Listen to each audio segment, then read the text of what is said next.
I'm sorry, Mike, but I deserve to be happy. Ryan's going to be moving in while you're deployed. Her voice sounded distant through my phone, somewhere between apologetic and relieved. Before we jump back in, tell us where you're tuning in from. And if this story touches you, make sure you're subscribed, because tomorrow I've saved something extra special for you. I stood motionless in the airport terminal, surrounded by other soldiers in uniform saying emotional goodbyes to their families. Mine had chosen not to come. I took a slow breath before responding. I understand, Jessica. 3 simple words that revealed nothing of the ice forming in my chest. My deployment plane was boarding in 20 minutes, and my wife of 6 years had just informed me she was moving her gym trainer into our home, the home I had spent the last 3 years renovating with my own hands. My name is Michael Thompson. At 32, I'm a staff sergeant in the Army, specializing in communications infrastructure. For the past decade, I've built secure networks in hostile environments, ensuring critical information reaches the right people at the right time. My career depends on foresight, discretion, and having contingency plans for when things go wrong.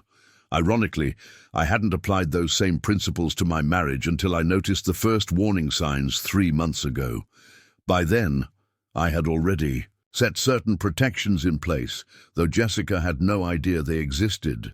Ryan and I need space to figure things out, she continued, mistaking my silence for shock rather than calculated restraint. I've already packed your personal things into the garage. His lease ends tomorrow. It just works out better this way.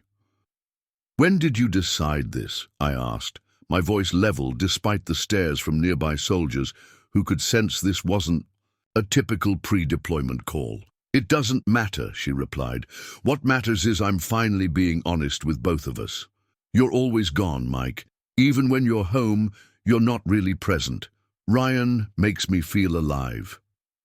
Ryan Carter, the 28-year-old personal trainer who had been working with Jessica for the past 8 months. The one who drove a sleek black Mustang he couldn't afford and asked me which military contractor paid me the most during the one awkward dinner Jessica had insisted we all have together. As my boarding group was called, I simply said, "We'll talk when I'm back. 9 months will give us both perspective." I hung up before she could respond and walked toward the gate, my rucksack suddenly feeling much lighter than the weight in my chest.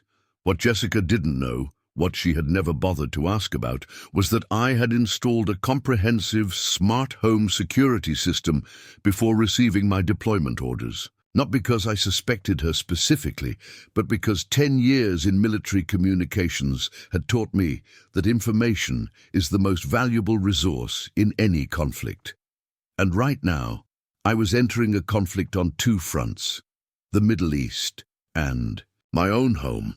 I met Jessica Walker at a friend's barbecue in Colorado Springs 7 years ago. She was teaching 3rd grade then, all bright smiles and passionate conversations about education reform. I was captivated by her energy, her optimism, qualities that seemed the perfect counterbalance to the calculated precision my military career demanded. Within a year, we were married at the courthouse, with only her parents and my buddy Dan as witnesses. We bought our house in the Broadmoor area of Colorado Springs a year later, a 2-story fixer-upper with mountain views and good bones. It cost nearly all my combat deployment savings plus a VA loan, but Jessica had fallen in love with its potential. "This is our forever home," she'd said, spinning in the empty living room the day we got the keys. "A place that will grow with us." For 3 years, I spent every leave and weekend installing hardwood floors, rebuilding the deck, renovating the bathrooms, and updating the kitchen with custom cabinets I built myself. Jessica chose colors and fixtures, hosted dinner parties to show off each completed project. We were a team then, or so I thought. The first cracks appeared about 10 months ago, around the time I was put on the short list for deployment. Small things at first, Jessica stopped asking about my day.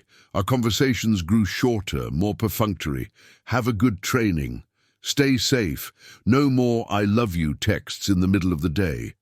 Then came the gym membership at Elevation Fitness, an upscale place across town, rather than the perfectly good gym on base she could have used for free. 5 days a week, she trained with Ryan, a former college baseball player turned personal trainer.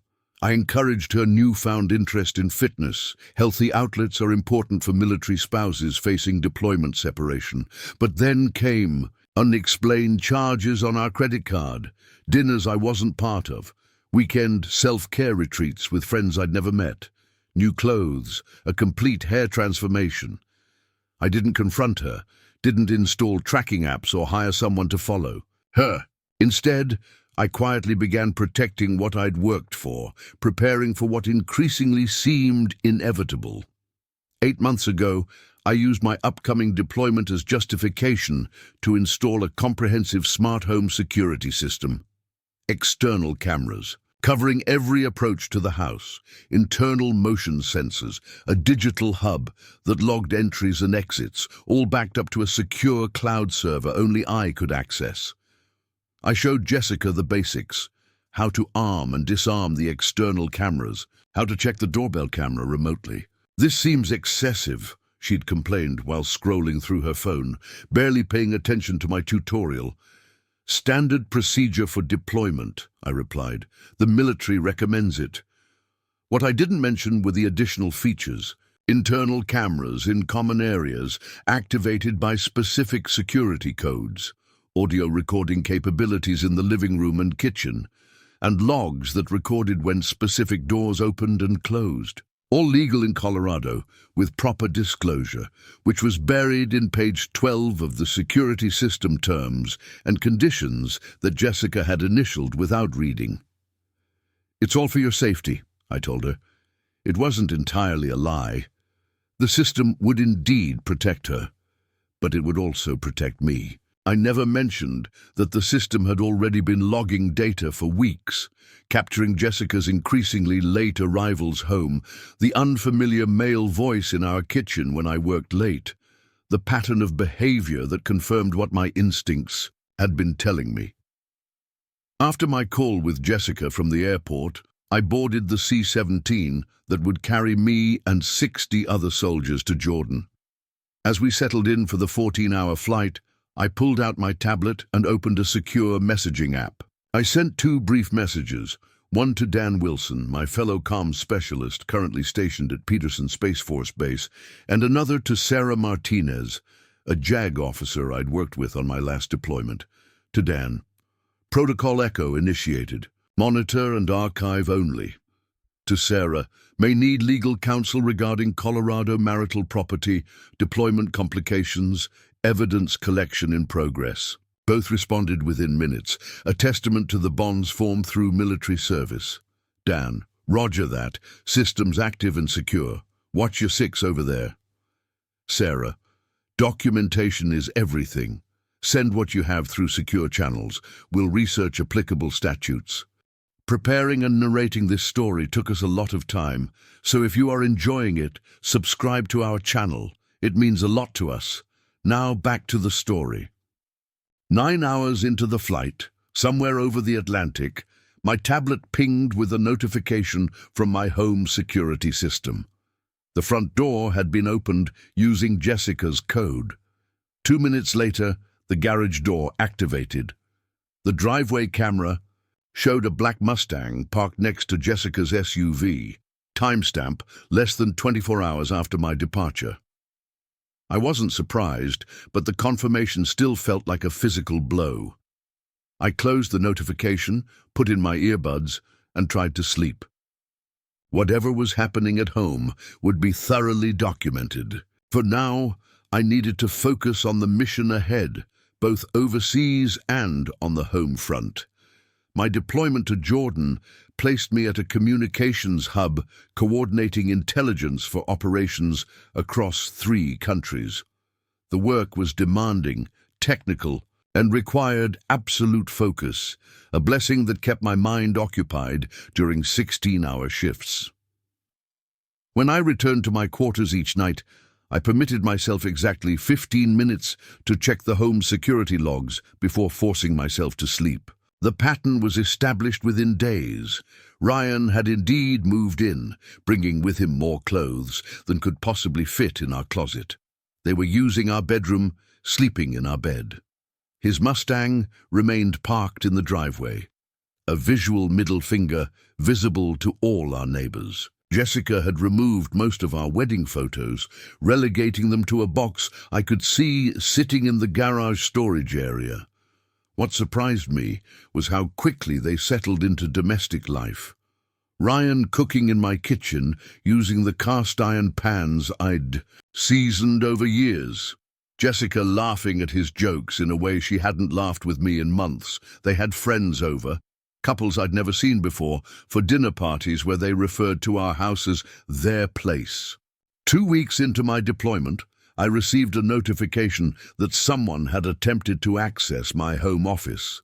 The door remained locked, the one room I had secured with a traditional key before leaving, explaining to Jessica that it contained sensitive military documents that needed to remain undisturbed. The attempt wasn't repeated, but it confirmed they were getting comfortable exploring boundaries. 1 month in, the first financial anomaly appeared. A transfer from our joint savings account, $12,000, moved to Jessica's personal account. It represented about a quarter of our emergency fund. The next day, Ryan's Mustang was replaced by a newer model with custom wheels. I documented everything but took no immediate action. This was a reconnaissance mission for now, gathering intelligence that would serve me when the time was right. I maintained my routine communications with Jessica, brief, professional texts, checking that bills were being paid and the house maintained. She responded with equal brevity, neither of us acknowledging the elephant in the room. This wasn't the time or medium for that conversation. In my 3rd month deployed, a significant development occurred. The security camera captured Jessica and Ryan in the kitchen with a man in a suit, papers spread across the island counter. "The market's hot right now," the man was saying. "With your husband deployed, you have power of attorney to handle the sale. We could list next week and likely have offers within days." I froze, staring at my tablet screen.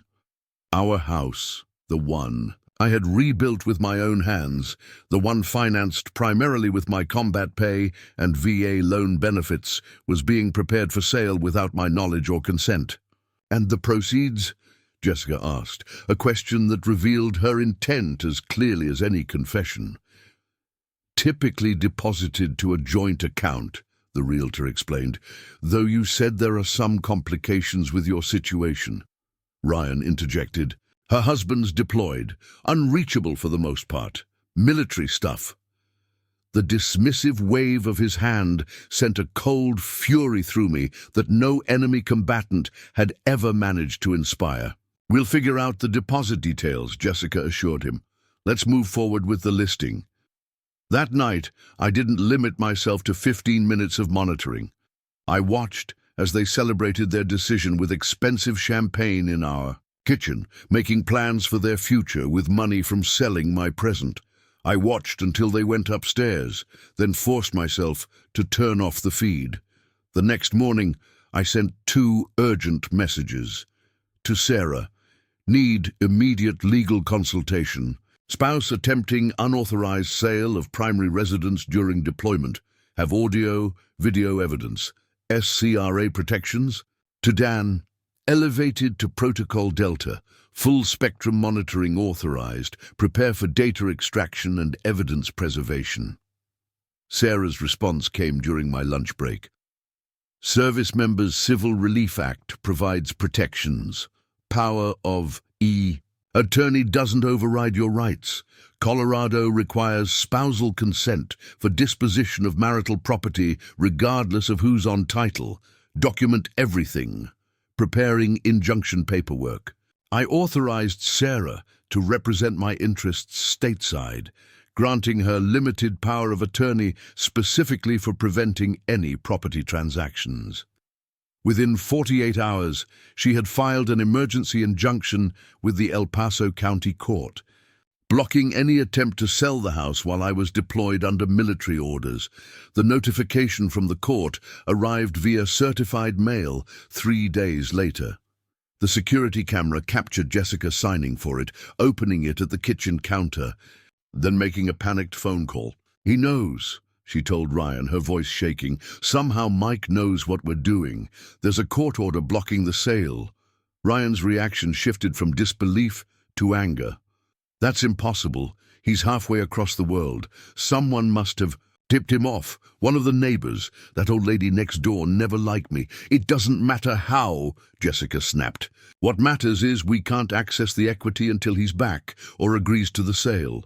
That's 9 more months." "What about the other accounts?" Ryan asked. "The investments you mentioned?"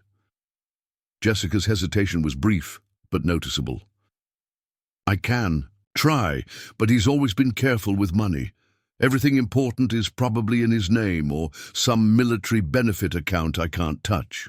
That conversation confirmed everything I needed to know about their intentions.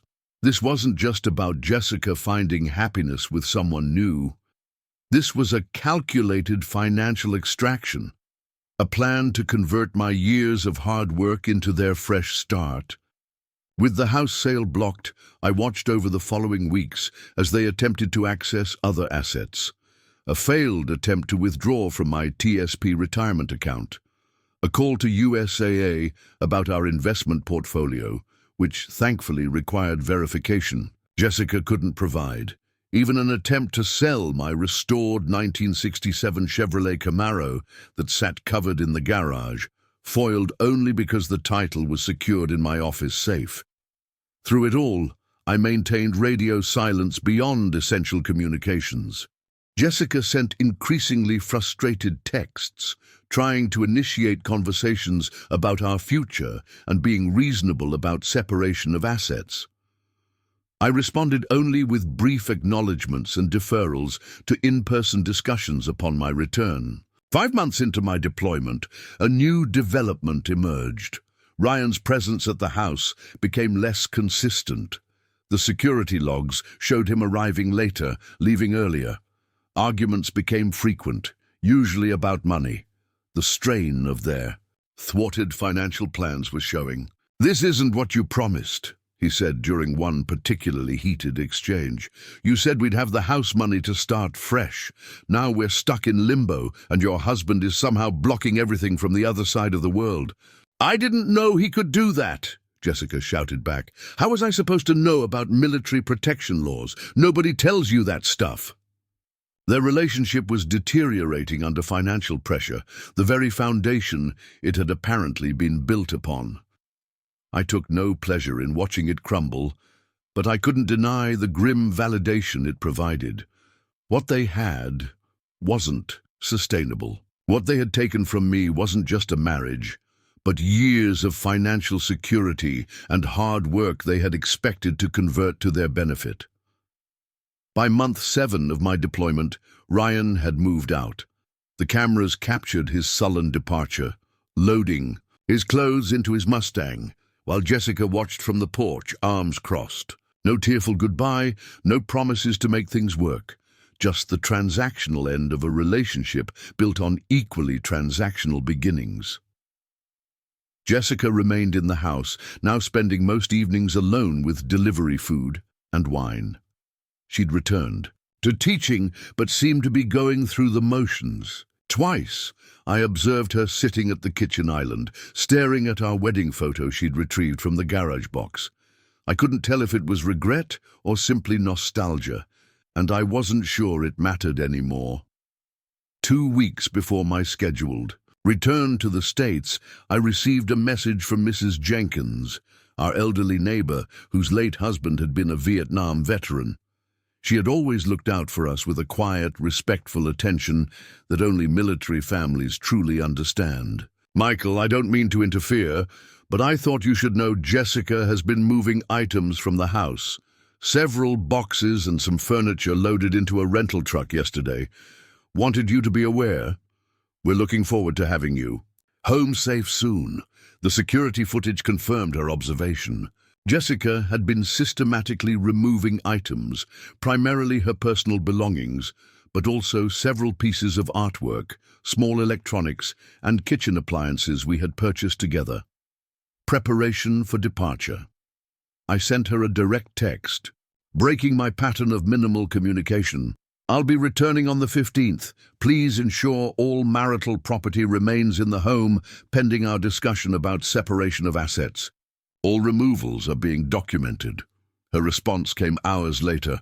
I don't know what you think you know, but you abandoned me for your career. I'm entitled to half of everything. I'll be staying with my sister when you return. My lawyer will. I'll contact you. So that was how she intended to frame it.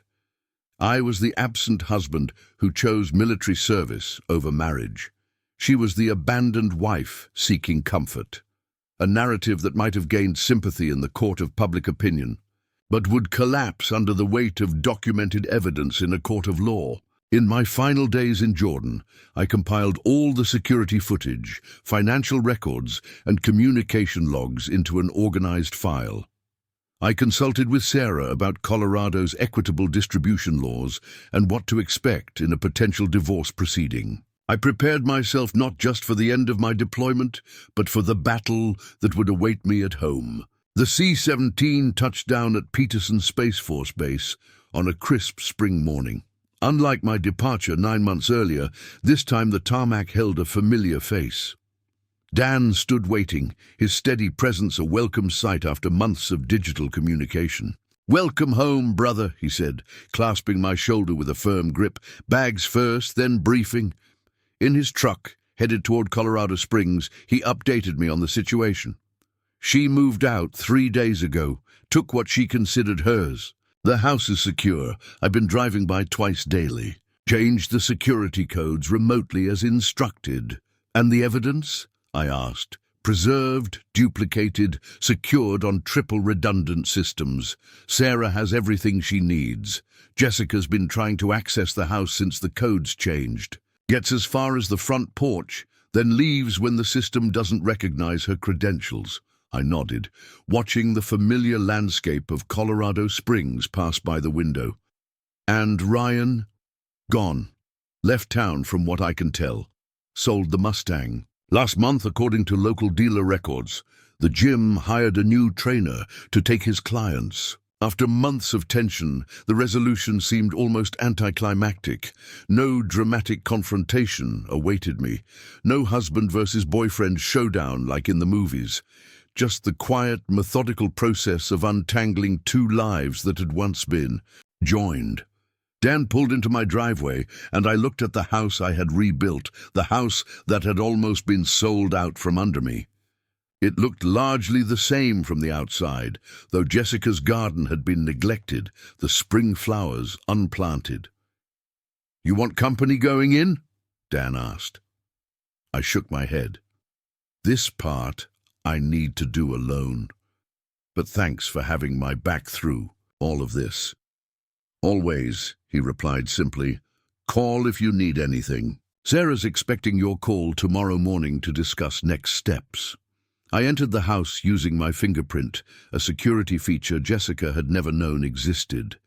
The system disarmed with a soft chime, recognizing its primary user had returned. Inside, the house echoed with a particular emptiness that went beyond Jessica's removed possessions. The energy was different. The sense of home diminished but not destroyed. I walked through each room, cataloging what remained and what had been taken. The furniture was mostly intact. My office was untouched, still locked as I had left it. The master bedroom had been stripped of personal items, the bathroom cleared of her products. The kitchen missing small appliances, but still functional. On the kitchen island, propped against a fruit bowl, was an envelope with my name written in Jessica's handwriting. I opened it cautiously, half expecting legal threats or financial demands. Instead, I found a 3-paragraph letter and a signed document. "Mike, I don't know how you knew everything that was happening, but I realize now you were always more observant than I gave you credit for. Ryan is gone. Turned out he was more interested in what I could provide than who I was. The irony isn't lost on me. I've signed a quitclaim deed releasing any interest in the house. It was mostly yours anyway. My lawyer says I could fight for more, but I'm too tired for battles. There's enough guilt on both sides without dragging this out. I'm moving to Phoenix to start over. Please don't contact me. Whatever we had is gone, and I accept my role in destroying it. Take care of yourself. The attached quitclaim deed had been properly notarized. A clean break, at least regarding the house. There would still be the divorce itself, the division of other assets, the legal dissolution of what had once been a promise of forever. But this was a start, an acknowledgement perhaps that some betrayals can't be justified even to oneself. Forever. I set the letter aside and walked out to the back deck I had rebuilt board by board 3 years earlier. The mountains stood unchanged in the distance, indifferent to human dramas played out in their shadow. The air was cool and clean, carrying the scent of pine and possibility. Tomorrow would bring meetings with Sarah, paperwork to file, accounts to separate, and a new chapter to begin. But tonight, I would simply be still in the home I had fought to protect, not just the physical structure, but what it represented. The product of my labor, the manifestation of my values, the foundation for whatever came next. 9 months of deployment had changed me, but not in the ways Jessica might have expected. I hadn't returned broken or bitter or seeking revenge. I had returned with clarity, with boundaries, and with the quiet confidence that comes from facing betrayal with integrity intact. The security system that had documented everything chimed softly from my phone, a notification that the perimeter was secure, all systems functioning normally. I silenced it with a swipe. Its purpose had been served.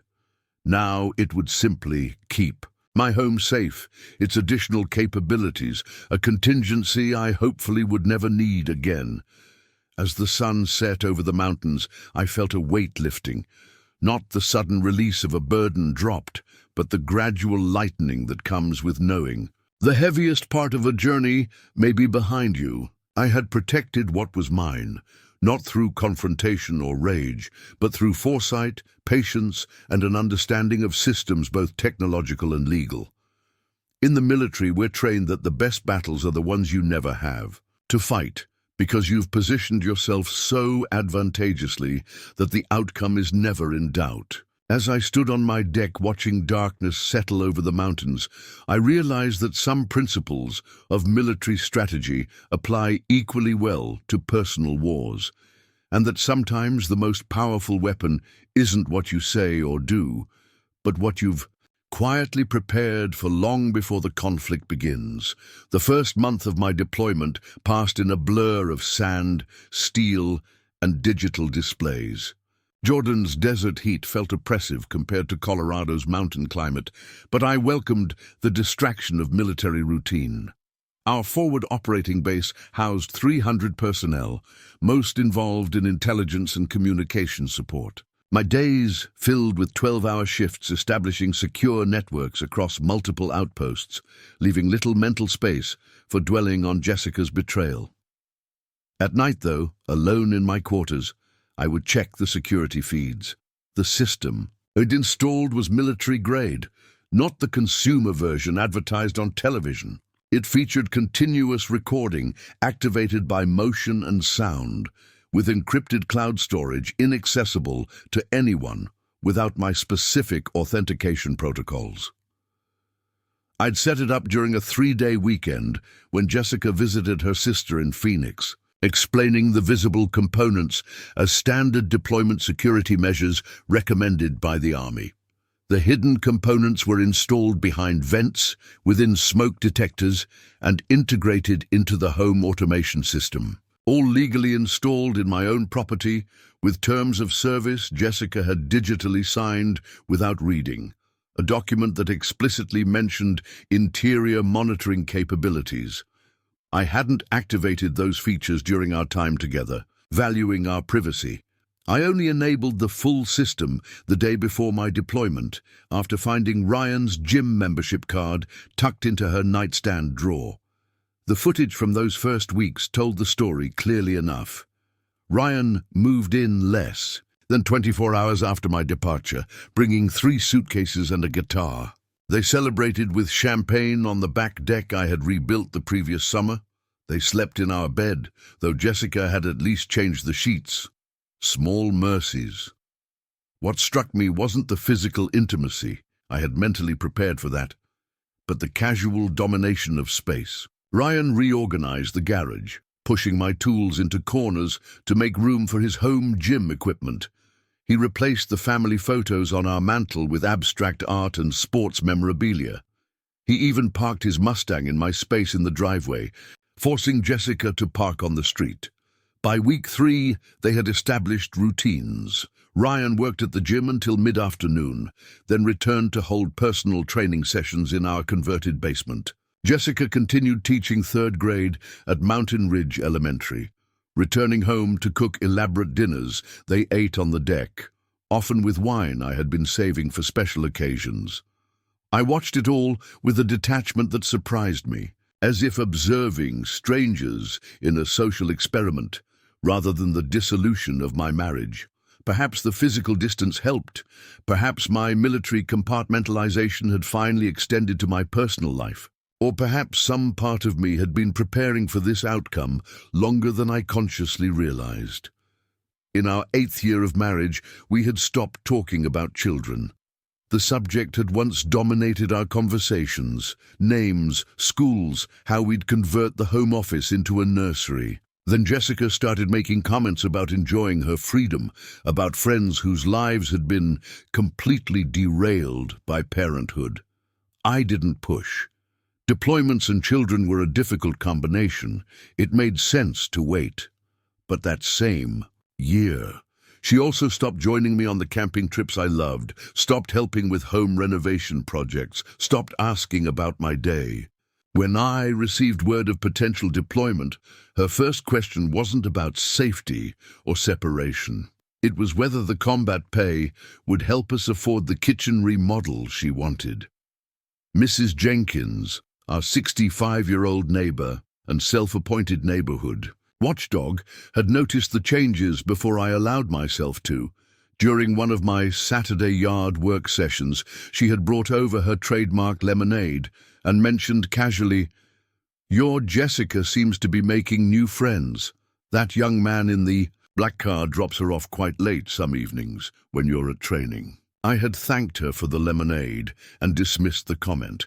Mrs. Jenkins tended toward melodrama, interpreting innocent situations through the lens of her favorite television dramas. I trusted Jessica. We had built a life together. We had plans. But Mrs. Jenkins' observation planted a seed that grew as I noticed Jessica's increasing detachment. The late-night gym sessions, the new wardrobe, the passwords added to her phone, the decreased interest in our future plans. The security system wasn't installed out of suspicion alone. It was genuinely prudent for a deploying soldier to secure his home. But I'd chosen the comprehensive package with interior monitoring capabilities because some part of me needed to know the truth, whatever it might be.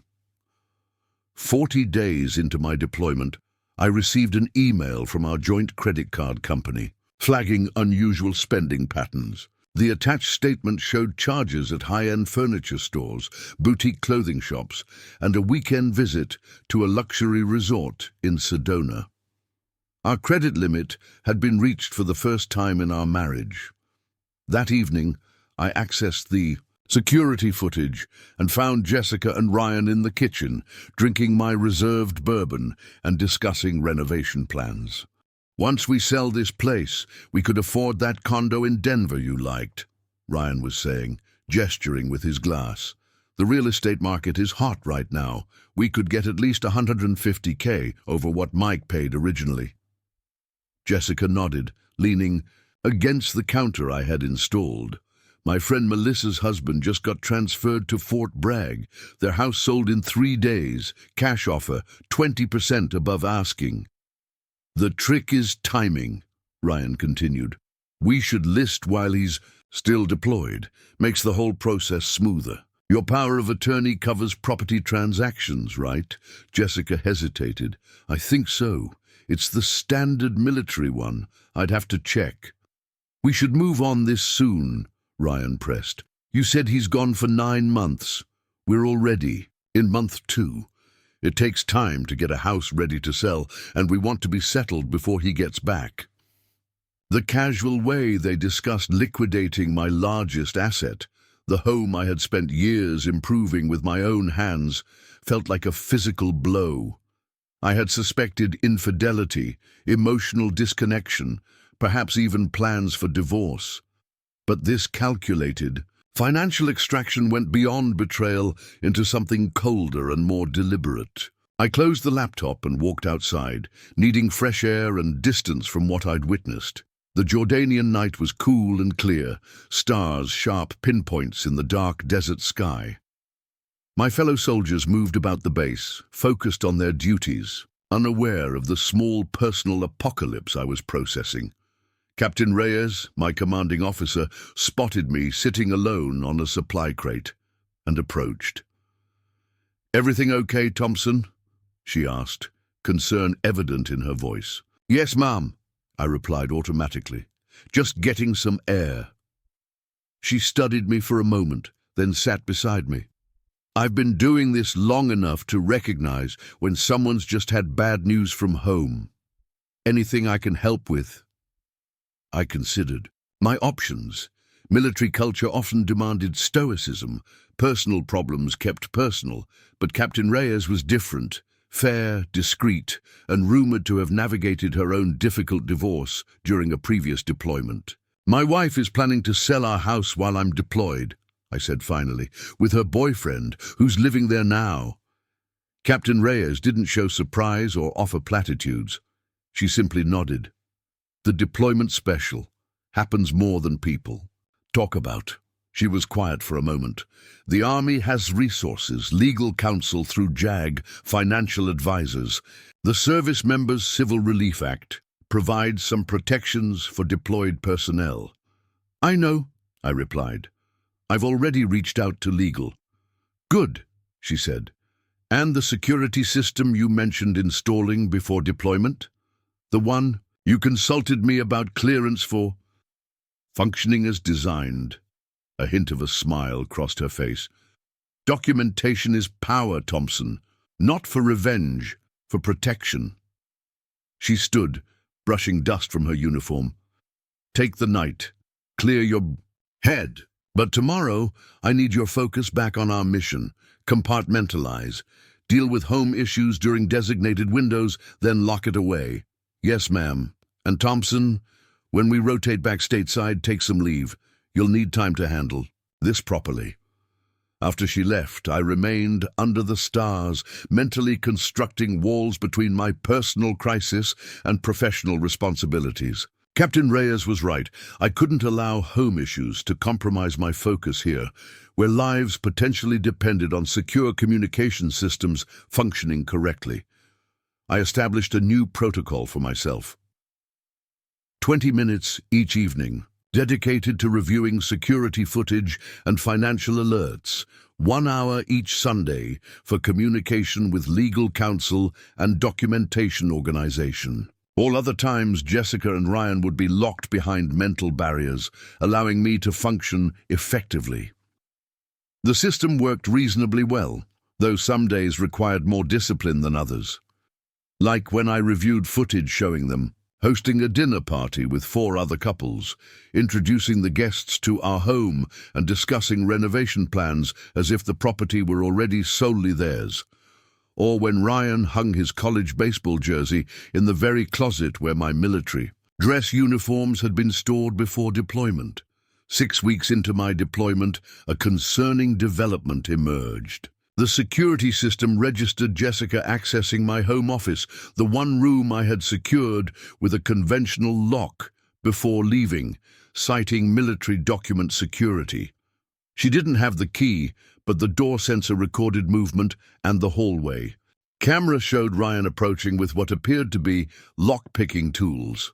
They spent 47 minutes searching the office, focusing on my filing cabinet and desk drawers.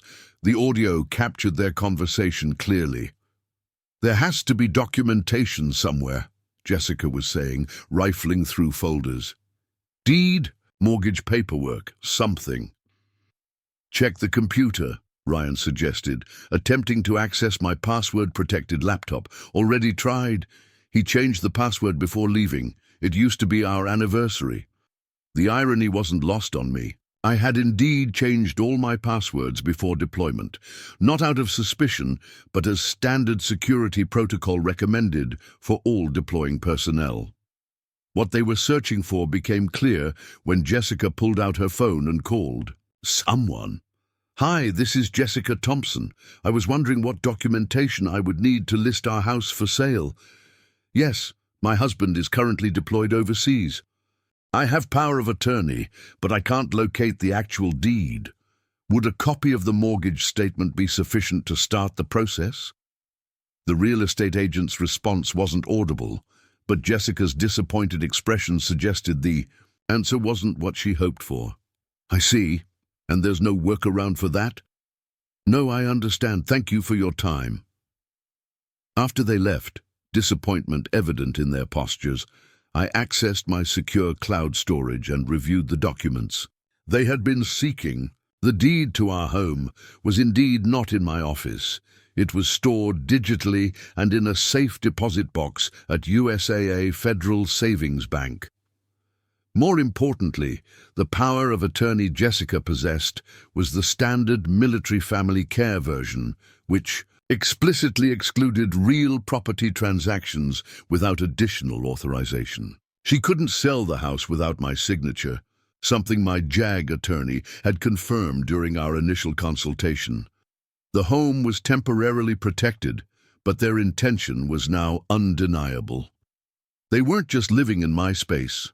They were actively attempting to convert my largest asset into cash before my return. I sent an encrypted message to Sarah Martinez, my legal counsel. "Attempted unauthorized property sale documented. Footage secured. Please prepare injunctive measures as discussed." Sarah's response came the following day. "Paperwork prepared. Will file immediately if any listing appears. Also researching financial protection options for other assets. Send. Copy of power of attorney document to confirm limitations." I forwarded the necessary documentation, then returned to my compartmentalization routine. Mission during duty hours, 20 minutes of home monitoring in the evening, legal consultation on Sundays. The pattern provided structure amidst chaos, control where I otherwise had none. 2 months into deployment, another concerning development emerged. Our joint savings account, which had contained just over $42,000 earmarked for emergency funds, showed a withdrawal of $30,000. The transaction had occurred at Jessica's local bank branch, where she had likely appeared in person to authorize such a large withdrawal. The timing aligned with footage showing Ryan arriving at our house the same day, driving a new Dodge Charger, the Mustang nowhere to be seen.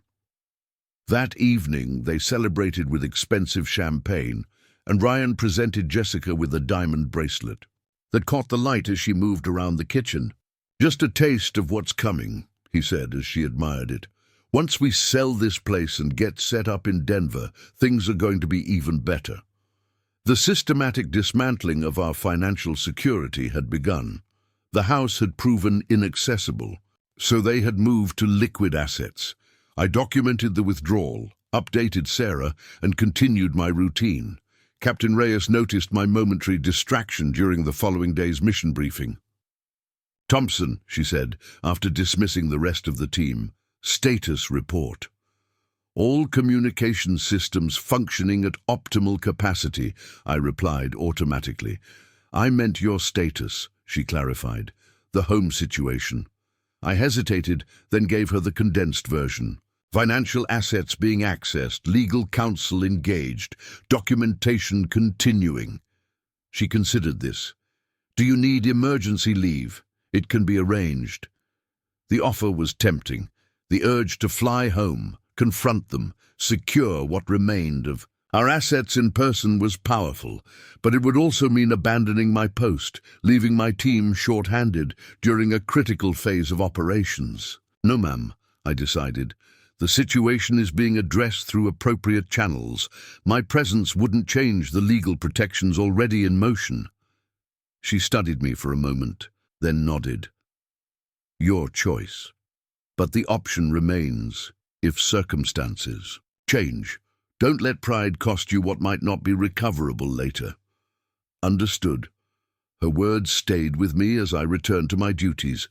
Pride versus practicality. Emotional response versus strategic planning. The military had trained me to evaluate situations objectively, to make decisions based on mission parameters rather than personal feelings. This situation, while deeply personal, required the same approach.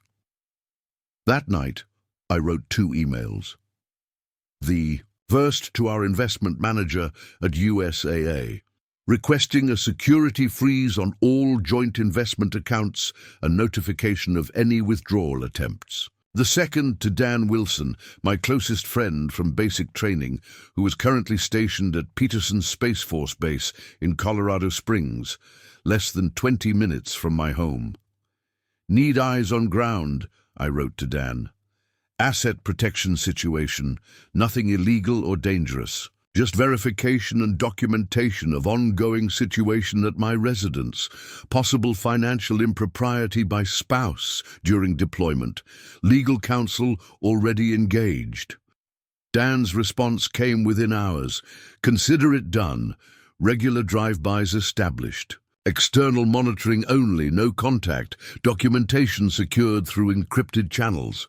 Got your 6, brother.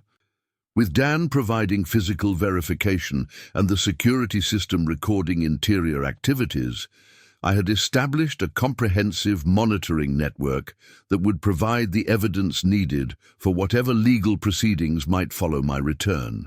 90 days into deployment, the halfway point of my expected absence, Jessica and Ryan's relationship began showing signs of strain. The security footage captured increasingly frequent arguments, usually regarding money and future plans. You said we'd be in Denver by summer, Ryan complained during one heated exchange in the kitchen. Now you're saying the house sale is blocked until he returns? I told you, the military has all these protections, Jessica snapped back. I can't just sell it without his signature. The power of attorney doesn't cover it. So what's plan B? We're burning through cash, and the gym isn't giving me enough clients to cover what we need. Jessica's expression hardened. I've got another $50K in the investment account. We can access that. And then what? Ryan demanded. That gets us what, 6 months? Maybe less at the rate we're spending. I left my apartment, Jessica. I sold my car for the down payment. On the Charger because you said we'd have house money soon. I'm working on it, she shouted. This isn't easy for me either. Everything's in his name, or protected by military rules I didn't even know existed. The argument escalated, culminating in Ryan storming out and Jessica throwing a wine glass at the closed door behind him. She sank to the kitchen floor, sobbing, not the theatrical tears I'd seen during our occasional marital disagreements, but raw, frightened weeping that suggested she was beginning to realize the precariousness of her situation. I felt a confusing mix of emotions watching this unravel. No satisfaction in her distress, but a certain vindication in seeing the fantasy they had constructed start to collapse under financial reality. They had underestimated the legal protections afforded to deployed service members. They had underestimated me. The following week brought another development. Jessica attempted to access our joint investment account, only to be blocked by the security freeze I had placed. The notification came to my military email, along with a message that she had been informed any changes required authorization from both account holders. That evening, the security footage showed her pacing the living room on the phone with Ryan. It's all locked down, she was saying, voice tight with frustration. The investments, the equity line of credit, everything. It's like he knew somehow, like he planned for this. That's impossible, Ryan replied, his voice tinny through the speaker. He's halfway around the world. How could he know what we're doing? Jessica glanced around the room, her expression suddenly uncertain. I don't know. Maybe someone told him. Mrs. Jenkins next door is always watching. Or maybe... Her voice trailed off as her gaze landed on the small motion sensor in the corner of the ceiling, one of the visible components of the security system I had installed. For a tense moment, I thought she might make the connection. But she shook her head and returned to the conversation. It doesn't matter. The point is, we're stuck until he gets back. 5 more months, Ryan. What are we going to do for 5 months? The call ended with no resolution, just mutual frustration, and Ryan's promise to figure something out. I documented the conversation, updated my case file, and sent a brief message to Sarah. Attempted access to investment accounts, security measures functioning. Please monitor for any unusual legal maneuvers regarding property or finances. 3.5 months into deployment, with Jessica and Ryan's relationship visibly deteriorating under financial strain. I received an unexpected email from Mountain Ridge Elementary School, where Jessica taught. The message was a standard employment verification request for a mortgage application, sent to me as her spouse. I forwarded it to Sarah with a question.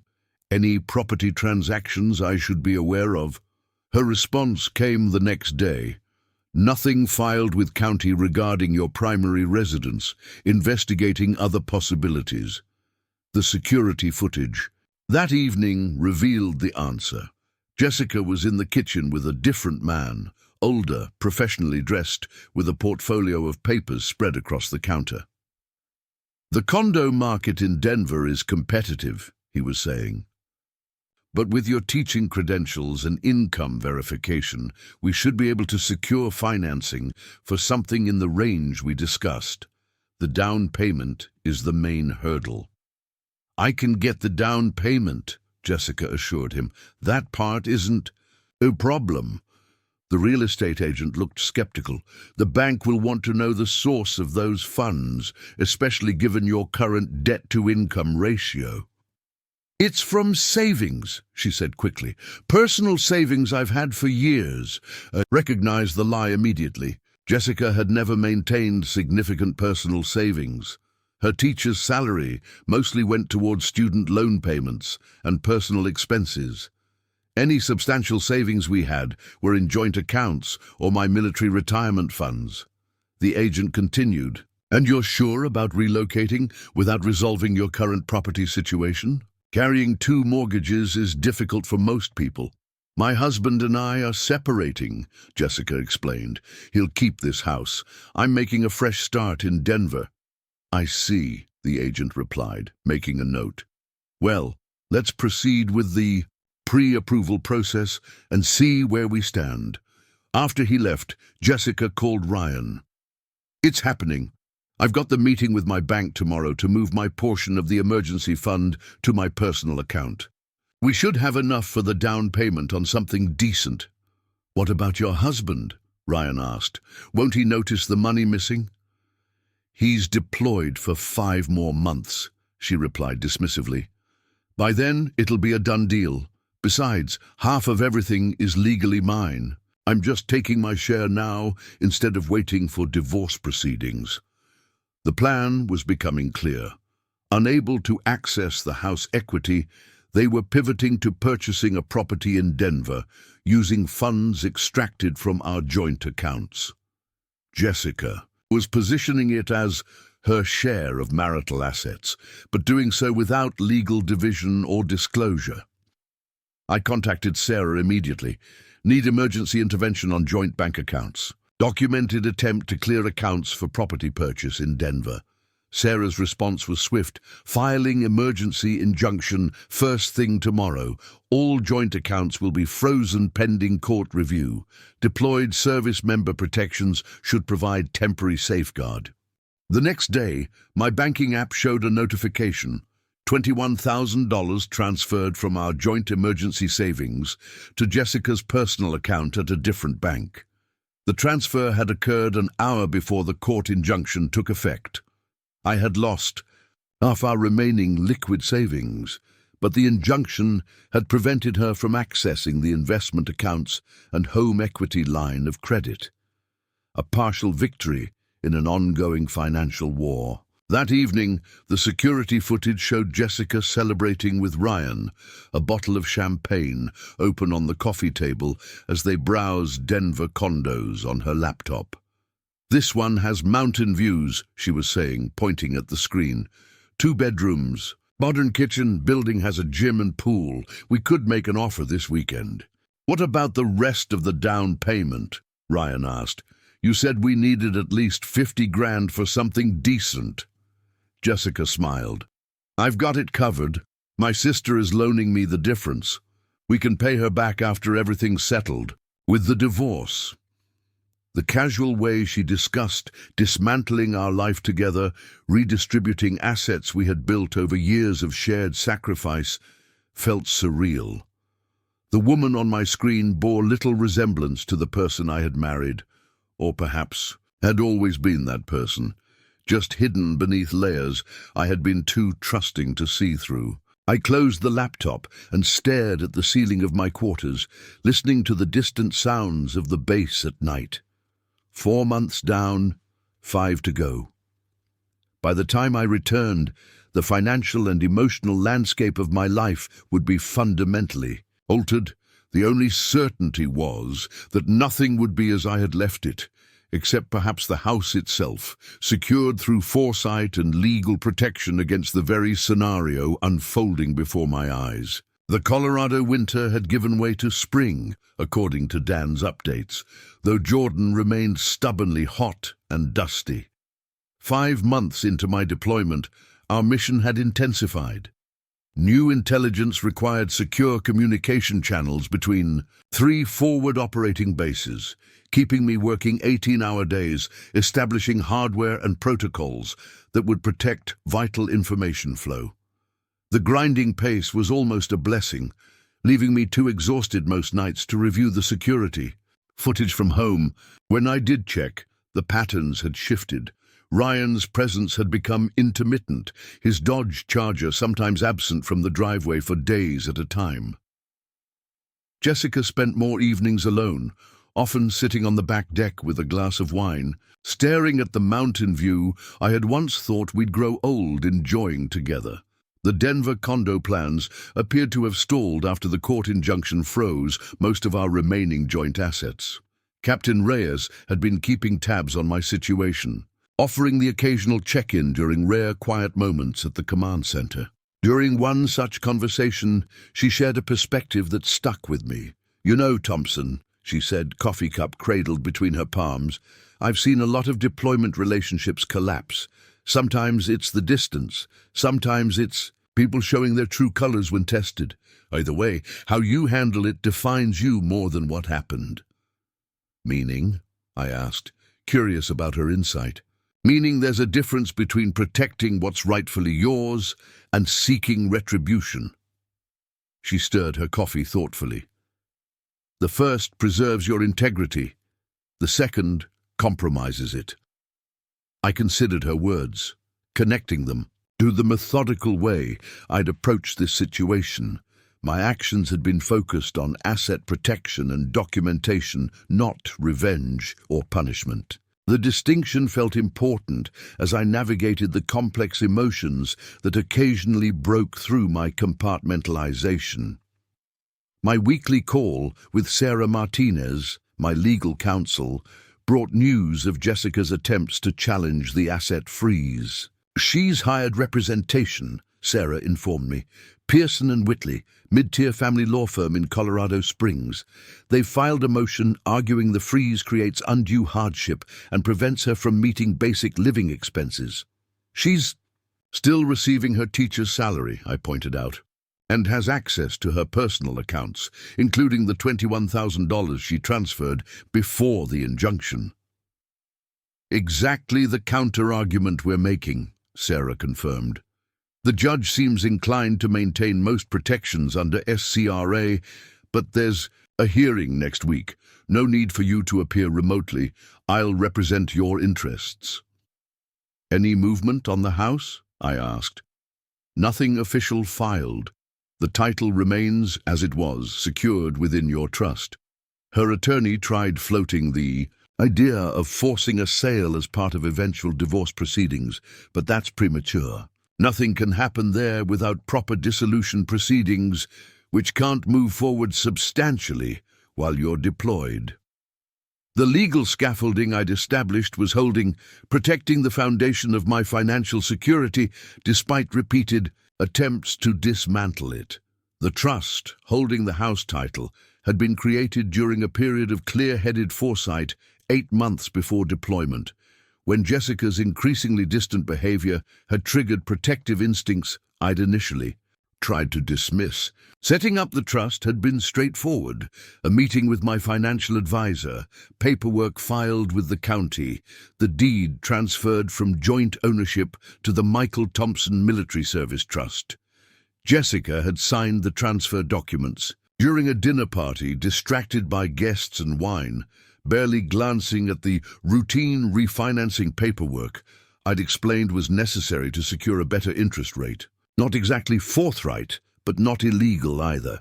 The memory of that signature, casual, distracted, the pen barely pausing on its journey across multiple documents, now seemed portentous. Both of us making significant decisions without fully engaging with the other, our marriage already fracturing in ways neither was ready to acknowledge. One more thing, Sarah added, breaking into my thoughts. The security system recordings. Are you maintaining regular backups? Triple redundancy, I confirmed. Cloud storage on 2 separate encrypted servers plus physical backups Dan retrieves monthly. Good. We're building a comprehensive timeline of attempted financial maneuvers. It could be crucial if this moves toward formal divorce proceedings, especially regarding division of assets. After the call ended, I stared at the ceiling of my quarters, wrestling with the clinical way we were discussing the dismantling of what had once been a shared life built on trust and mutual goals. The necessary legal maneuvering felt simultaneously protective and corrosive, preserving assets while confirming the death of something once valued more highly than any property. I pulled up the most recent security footage. Jessica was pacing the kitchen, phone pressed to her ear, clearly agitated. I don't care what the court said, she was saying. I need access to those accounts. The mortgage payment is due next week, and the property taxes are coming up. A pause as the person on the other end responded, No, you don't understand. I can't ask him for money. That defeats the whole purpose. I'm trying to establish independence here. Another pause. Because he'll use it to control the situation. He's already frozen everything else, Ryan. She stopped pacing. Yes, I know you're tired of hearing about it, but this is our reality, right now. The mention of mortgage payments triggered a realization. I logged into our joint banking account, the one that handled automatic mortgage payments through scheduled transfers. The account showed a current balance of 3,418, barely, enough to cover one more mortgage payment. The property tax escrow had already been depleted. The full scope of Jessica's financial strategy became clear. By draining joint accounts and then claiming hardship when those actions triggered protective freezes, she was attempting to force either the release of additional funds or create a scenario where the house itself became vulnerable through missed payments. I sent a message to Sarah. Need to arrange direct mortgage payments from my military account. Suspect attempt to force delinquency as leverage. Her response came the following day. Already arranged. Power of attorney allows me to establish new payment channels from your secured accounts directly to mortgage holder. Property taxes also covered. Documentation added to file. Another potential crisis averted through proactive planning. The pattern had become familiar. Identify vulnerability, establish protection, document attempt to exploit, reinforce boundaries. The military had trained me to secure communication channels against hostile intrusion. I was applying those same principles to my personal life with similar effectiveness. 2 days later, the security system alerted me to unusual activity. Jessica and Ryan were in the garage with another man I didn't recognize, examining my restored 1967 Chevrolet Camaro, the classic car project I'd spent 3 years rebuilding before deployment. Numbers matching, restored to factory specs, less than 5,000 miles on the rebuilt engine, Ryan was saying, sounding like he was reading from notes. Mike spent about $35,000 on parts alone, not counting hundreds of hours of labor. The stranger whistled, running his hand along the car's polished fender. She's beautiful, but without the title, I can't offer anywhere near what she's worth. Too risky. The title's in his office somewhere, Jessica insisted. We just haven't found it yet. And if we did find it, Ryan pressed. The man shook his head. If it's in his name only, you'd still need his signature to transfer. I don't want complications. I've got a business to protect. What if we got a bill of sale? Ryan suggested. Something showing he agreed to sell before deployment? The man gave him a skeptical look. That would be forgery. I'm a legitimate businessman, not someone looking to buy stolen property. They continued, discussing options, all centered around circumventing my ownership of the vehicle. The car represented not just monetary value, though significant at approximately $65,000 market price, but hundreds of hours of personal investment. Each part sourced, each component carefully restored or replaced to maintain authenticity while improving reliability. The garage still held the specialized tools I'd acquired for the restoration, the detailed documentation of the process, even the original build sheet I'd tracked down through the Chevrolet Historical Services. I sent an urgent message to Dan. High probability of attempted unauthorized sale of Camaro. Need physical intervention. His response was immediate. On it, we'll secure vehicle tonight. The following day, the security system captured Jessica entering the garage only to find an empty space where the Camaro had been parked.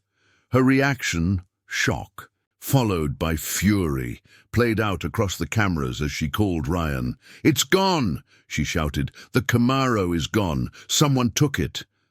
Ryan's reply wasn't audible, but her response was clear. "No, I didn't move it. I don't even have the keys. It was here yesterday when we had the buyer looking at it, and now it's just gone." She ended the call and stood in the empty garage space, seeming genuinely baffled. It apparently hadn't occurred to her that I might have allies in Colorado Springs actively protecting my interests. The car had been legally transported to a secure storage facility under my name, with documentation of the move properly filed, a fact she would discover if she reported it stolen. Dan sent confirmation later that day. Vehicles secured at private storage facility. Paperwork filed with county showing owner-authorized relocation, all legal and documented. The failed attempt to sell the Camaro marked a turning point in the home security footage. That evening, Ryan and Jessica had their most heated argument yet, culminating in him throwing his duffel bag into the Charger and peeling out of the driveway. Jessica spent the night on the couch, alternating between crying and angry phone calls to various friends, painting herself as the victim of circumstances rather than the architect of her current situation. For the next week, Ryan's presence was notably absent from the footage. Jessica returned to earlier patterns, coming home from teaching, preparing simple meals, grading papers at the kitchen island. She spent more time staring at framed photos she'd retrieved from boxes in the garage, including our wedding picture that now sat on the mantel again. I found myself wondering if she was experiencing genuine regret or simply confronting the consequences. of actions taken with insufficient planning. The distinction mattered less than it might have once. Whatever emotions drove her current behavior, the documented pattern of attempted financial extraction couldn't be erased. 6 months into my deployment, with 3 remaining, another development emerged. The security system captured Jessica opening mail at the kitchen counter, an envelope with my name clearly visible. She hesitated briefly before breaking the seal, an action that technically constituted federal mail tampering. Inside was correspondence from our homeowner's insurance company, including updated policy information and a notification that the annual premium would be automatically withdrawn from my designated military account. Jessica studied the documents with evident frustration, then made a phone call. "Yes, I'm calling about policy number 49872B for the property at 1478 Mountain Shadow Drive," she began, her tone professional. "I'm Jessica Thompson, the policyholder's wife. I'm trying to update our coverage and payment information." A pause as the representative presumably asked for verification. "The security question. Let me see. His mother's maiden name is Reynolds." Another pause. "What do you mean additional verification required? I've never needed this before." Her expression darkened as she listened. "A special military deployment protection? I've never heard of this." She ended the call without accomplishing her objective, tossing the phone onto the counter in frustration. "Unbelievable," she muttered. "He's thought of everything." The military deployment protection she'd encountered was another safeguard I'd established before leaving, a security flag on all financial accounts, insurance policies, and utility services requiring enhanced verification for any changes. Standard procedure recommended for deploying service members, particularly those with significant assets. My protective measures were working as designed, preventing not just major financial maneuvers, but also smaller attempts to alter established arrangements. The comprehensive security I'd established was maintaining the status quo until my return, when proper legal proceedings could address the dissolution of our shared life in accordance with state law rather than opportunistic extraction. 3 days later, Ryan's Charger reappeared in the driveway. The security footage showed a subdued reunion between him and Jessica. No passionate embrace, no romantic reconciliation, just the pragmatic conversation of 2 people whose plans had been disrupted, but who still saw mutual benefit in collaboration. "I've been thinking," Ryan said, setting his duffel bag by the stairs. "Maybe we're approaching this wrong." "Meaning?" Jessica asked, arms crossed defensively. "Meaning we can't access anything significant until he returns, right? The house, the investments, all locked down by military protections or whatever." "That's what I've been telling you," Ryan nodded. "So maybe instead of fighting it, we wait. He comes back, you file for divorce immediately, and everything gets divided by the court. Colorado's an equitable distribution state. You get roughly half of everything." Jessica looked skeptical. "That's 3 months away. And what about all the documentation his lawyer mentioned? All these attempts we've made could look bad in court." "Not if we change the narrative," Ryan suggested. "You were confused, emotionally distraught over his absence, made some poor decisions. But now you've realized the proper path is through legal channels. You're willing to wait for his return to handle things properly." Jessica considered this, her expression calculating. "That could work.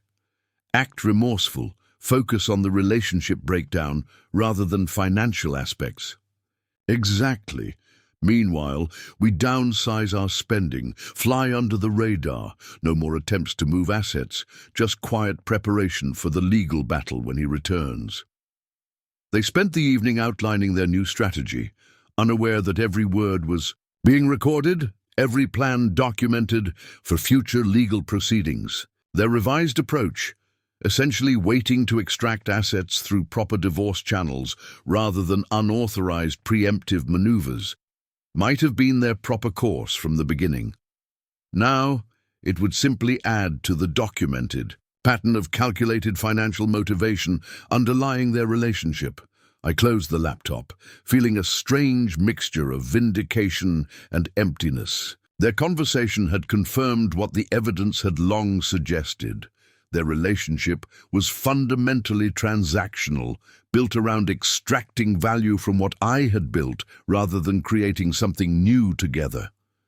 Yet hearing it articulated so explicitly, watching them strategize the most effective way to dismantle my financial security upon return, drove home the complete transformation of the woman I had married.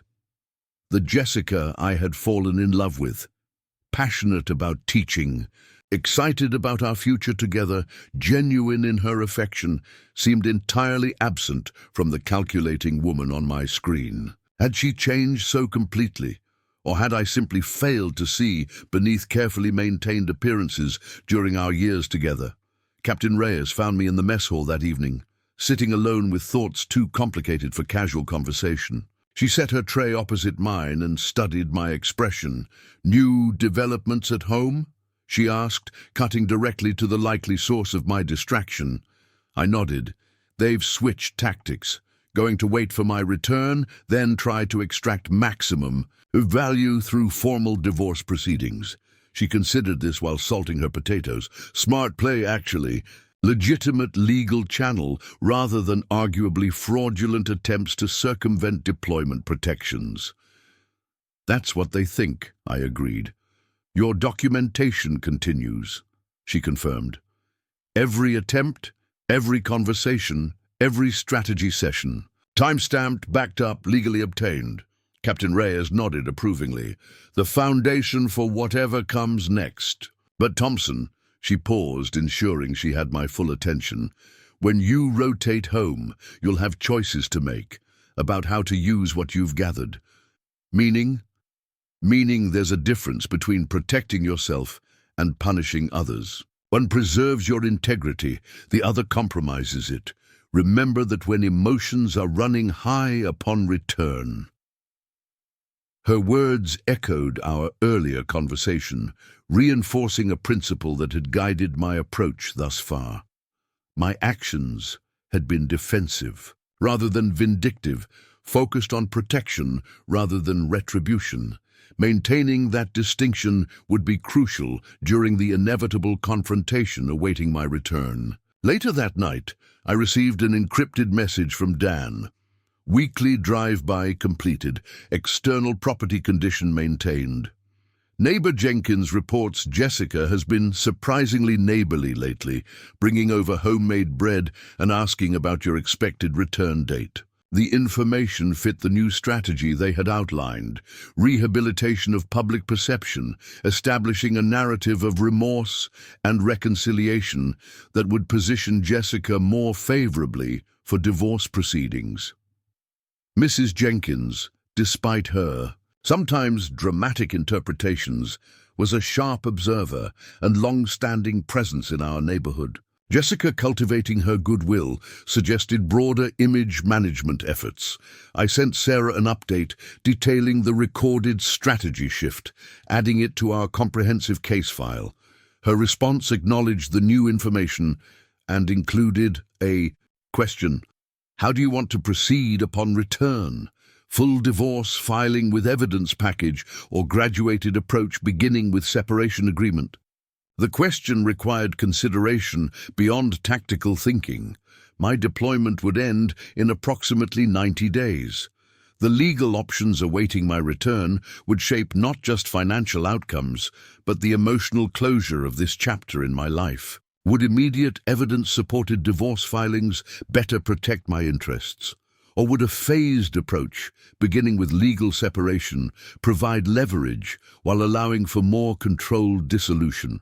I didn't respond immediately, needing time to weigh options that would have seemed unimaginable a year earlier.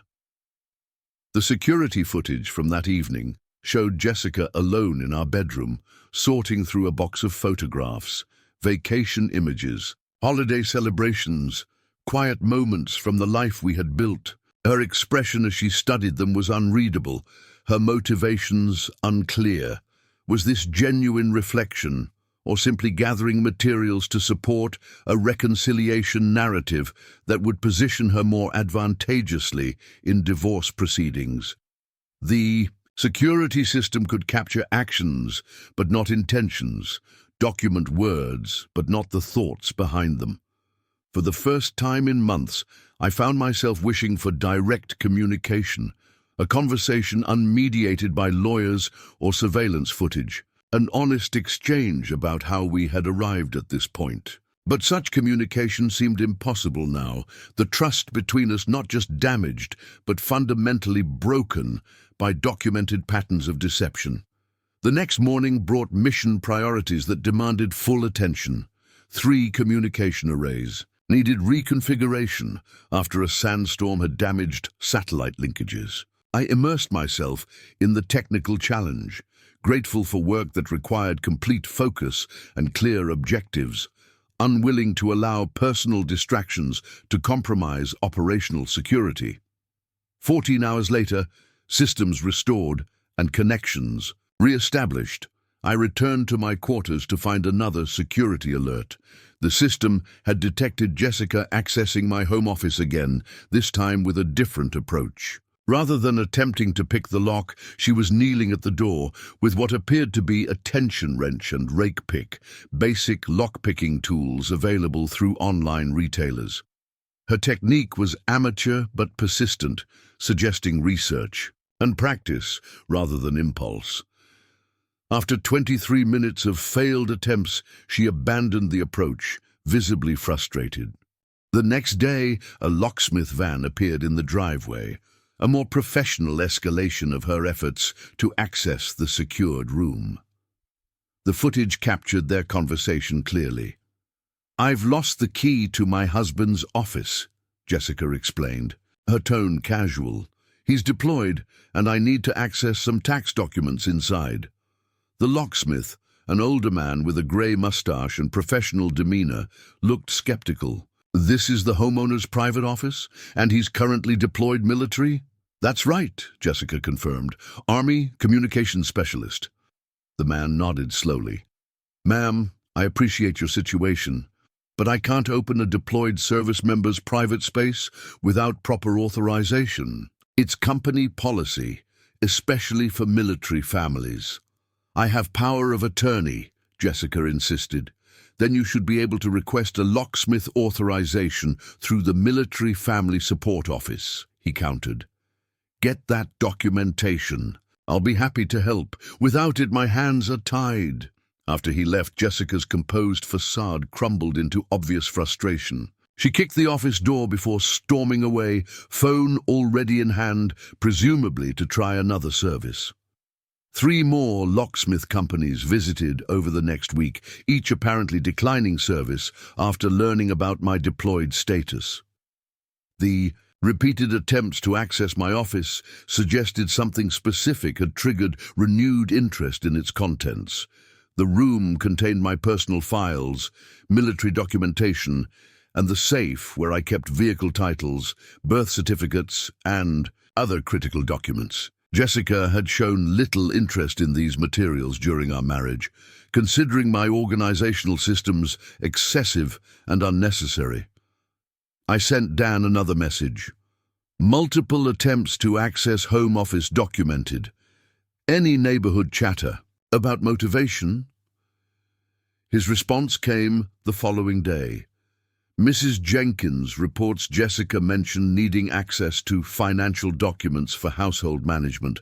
Also, Ryan been asking neighbors about your car restoration, specifically documentation, and part sources." The focus on documentation made sense given their new strategy. Proper divorce proceedings would require financial disclosures, property valuations, and evidence of contributions to marital assets. My meticulous record-keeping, once a source of gentle teasing from Jessica, would now serve as the foundation for legal division of what we had built together. The irony wasn't lost on me. The very organizational systems she had dismissed as unnecessary during our marriage were now essential to her exit strategy. The security measures implemented to protect our home during deployment were now protecting it from her unauthorized exploitation. The attention to detail she had found excessive was now preserving assets she had hoped to quietly extract. 7 months into deployment, with my return date growing closer, Jessica's behavior showed another shift.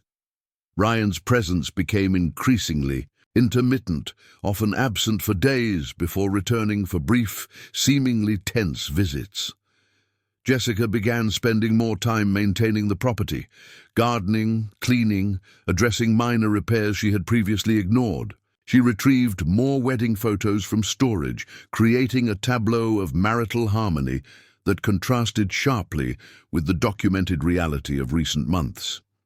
The security footage captured her rehearsing conversations, standing before the bathroom, mirror practicing phrases like, "I made mistakes but never stopped caring," and "we need time to reconnect before making permanent decisions."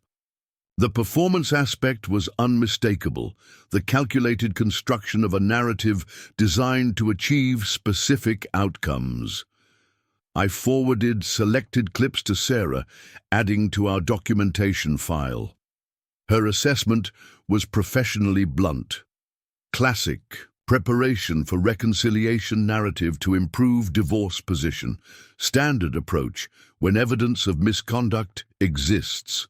Recommend maintaining emotional distance during initial return interactions. The advice aligned with my military training. Maintain tactical awareness, understand the operational environment, recognize influence attempts. Yet, seeing Jessica rehearse manipulative approaches still triggered complicated emotions. This was the woman I had built a life with, shared dreams with, once trusted implicitly. The calculated nature of her current behavior confirmed the wisdom of my protective measures, while simultaneously underscoring the irreparable damage to whatever we had once shared. Captain Reyes found me in the communications center late that evening, running unnecessary system diagnostics long after my shift had ended. "Working through something?" she asked, leaning against the doorframe. I nodded, not elaborating. "Home stretch now," she observed. 63 days until rotation, mind starting to split between here and there. "Something like that," I acknowledged. She studied me for a moment. "The worst position in any conflict is fighting the last battle while a new one's already started. What you've documented has secured your position for what comes next. Don't let it consume your focus here, where other lives depend on your attention." Her observation cut through my distraction with military precision. The asset protection systems were established and functioning. The documentation was secure and comprehensive. The legal groundwork was laid. Continuing to obsess over daily footage and minor developments was no longer productive. It was simply feeding an emotional cycle without strategic benefit. "Recommendation?" I asked, respecting her combat experience and leadership perspective. "Reduce monitoring frequency. Weekly review instead of daily. Focus mission completion and return preparation. The situation will be there when you rotate home, and you'll handle it better with proper rest and emotional distance." The advice was sound. I had built redundant systems specifically so constant vigilance wouldn't be necessary. The protection mechanisms would function without my daily attention.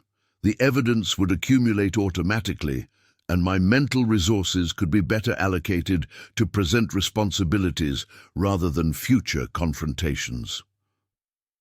"Roger that," I replied, shutting down the diagnostic program and standing to leave. Captain Reyes nodded approvingly. "Thompson, I've commanded 4 deployments and seen dozens of personal crises unfold at distance. The ones who navigate them best are those who maintain perspective, who remember that there's life beyond the immediate situation, that no single relationship defines them, that professional integrity and personal worth aren't determined by others' actions." Her words stayed with me as I returned to my quarters, providing a framework for the final deployment stretch and whatever awaited beyond. I had protected my assets, documented the truth, and maintained my integrity throughout. Whatever came, next I would face it with the same principled approach, secure in the knowledge that I had acted honorably even when confronted with betrayal. I closed my laptop without checking the day's security footage, focusing instead on the mission tasks awaiting tomorrow. The home situation would unfold according to its own timeline, documented by systems designed to function without my constant attention. For now, my duty was here with the mission and team, relying on my focused expertise. The rest would wait for my return. My final 2 months of deployment brought an unexpected intensity to our mission. Intelligence reports indicated increased activity in neighboring regions, requiring expansion of our secure communication networks. The demanding operational tempo kept me fully engaged, limiting my home monitoring to the weekly schedule Captain Reyes had recommended. Each Sunday evening, I would review the compiled security footage, financial alerts, and updates from Dan and Sarah, maintaining awareness without allowing the situation to dominate my focus. The footage showed Jessica implementing her revised strategy with methodical precision. She had transformed our home to create an impression of marital harmony. Wedding photos returned to prominent display, my military service awards arranged. On the mantel, even my favorite coffee mug placed conspicuously by the kitchen coffee maker, as if awaiting my return. The calculated staging was evident in her attention to details she had previously ignored during our actual marriage. Ryan's presence had diminished significantly. He appeared only occasionally, usually during daytime hours, their interactions brief and businesslike. Their previous romantic relationship had seemingly evolved into a strategic partnership, focused on positioning Jessica optimally for the inevitable legal proceedings following my return. 8 months into my deployment, with just 30 days remaining, I received an unexpected email from Jessica, her first direct communication beyond perfunctory responses to my occasional home management questions. "Mike, I've been doing a lot of thinking about us and where things went wrong. I made some poor decisions while you were away, choices I deeply regret. When you come home, I hope we can talk about giving our marriage another chance before making any permanent decisions. People make mistakes, but that doesn't mean everything we built needs to be thrown away. I miss you and the life we had. Jay." The message aligned perfectly with the reconciliation narrative she had been rehearsing in front of the bathroom mirror. The timing, just as my return approached, suggested tactical positioning rather than genuine emotional revelation. The security footage from that same day showed her on the phone immediately after sending the email, reporting to Ryan, "It's done." The first step in establishing the narrative. I forwarded the email to Sarah without responding to Jessica, adding it to our evidence file. Sarah's assessment was consistent with my own. Classic attempt to establish reconciliation narrative ahead of potential divorce. Recommend minimal engagement without hostility. Documentation of discrepancy between private statements and public position continues to build solid case. My non-response prompted a follow-up email 3 days later. "Mike, I understand if you need time to process everything. Your silence is completely valid given what I've put you through. I just want you to know I'm committed to making this right, to rebuilding what we had if you're willing to try. The house is waiting for you just as you left it. Whatever happens, we should talk in person when you get home. Jessica."